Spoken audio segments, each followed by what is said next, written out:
Según la Organización Mundial de la Salud, el cáncer colorectal es el tercer tipo de cáncer más frecuente en el mundo y se estima que 800.000 muertes se producen por este tipo de cáncer.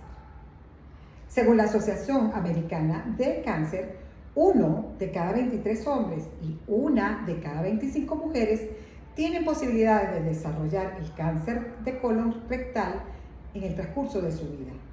Pero la buena noticia es que si este cáncer se diagnostica a tiempo, es uno de los cánceres que podemos curar.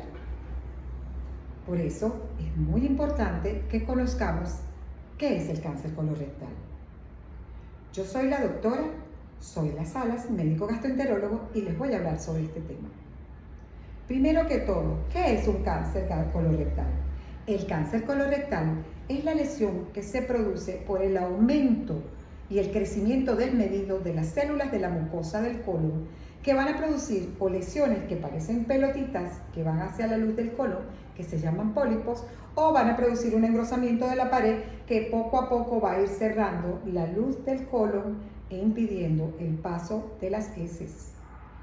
Por otro lado, si ese crecimiento es mayor, puede invadir los órganos vecinos, puede invadir los ganglios linfáticos, puede invadir los vasos y puede producir también metástasis, especialmente en el pulmón o en el hígado.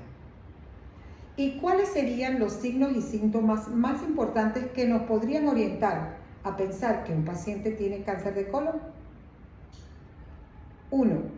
Cuando el paciente te consulta por debilidad, decaimiento, no tiene ganas de hacer nada, si le haces una hematología y vemos que este paciente tiene la hemoglobina bajita y que no hay otro tipo de sangrado que haya tenido, inmediatamente tenemos que pensar que se trata de un cáncer de colon. ¿Por qué? Porque las lesiones de cáncer de colon pueden sangrar en forma discreta y van a producir anemia. Otro signo importante es la pérdida de peso. El paciente te dice que empezó a perder peso y no ha hecho dieta, no ha aumentado los ejercicios, y eso se produce porque las células cancerígenas pueden aumentar el metabolismo y aumentar el requerimiento de energía, lo cual hace que a pesar de que comas la misma cantidad de alimentos, no ganes peso. Unos datos muy importantes que tenemos que tomar en cuenta cuando hablamos con los pacientes es su hábito intestinal. ¿Cuál es su frecuencia para ir al baño, para hacer pupú, para evacuar? ¿Una vez al día? ¿2 veces al día? ¿Cómo es? Si esa frecuencia en el transcurso del tiempo cambia, es una forma de alertarnos que algo está pasando en colon, porque muchas veces cuando hay lesiones tumorales de cáncer de colon, empieza a haber estrechez y se va retardando el proceso del tránsito intestinal. Es muy importante tomarlo en cuenta. Además, preguntarle al paciente cómo son las evacuaciones, qué forma tienen. Normalmente las evacuaciones son en forma redondeada, cilíndrica, a veces son blandas, a veces son duras, a veces pueden ser como pelotitas, pero generalmente son redondeadas. Cuando hay una lesión, las heces pasan por esa lesión y entonces son como aplanadas y vas a tener heces acintadas o aplanadas, el paciente te lo describe. Es muy importante tomar en cuenta eso. Además, preguntarles en las heces si han visto sangre o manchas de sangre en la evacuación.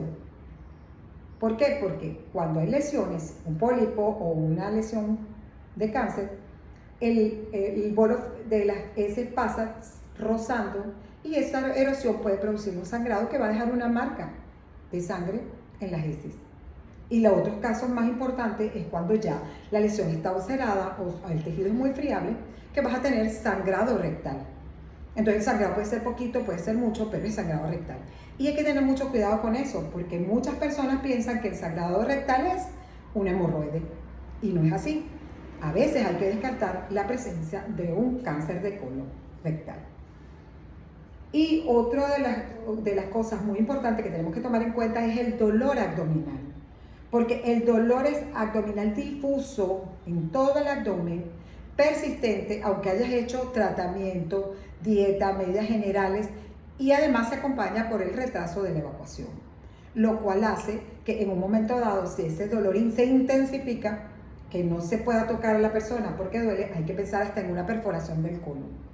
Y un cuadro que es todavía más florido, que es con lo que la mayoría de los pacientes que ya tienen cánceres más avanzados consultan, es el cuadro de obstrucción intestinal, que es cuando el paciente llega vomitando, hasta a veces vomitando heces, con un abdomen distendido, está todo afectado, deshidratado, y cuando tocas el abdomen duele completamente y no ha evacuado.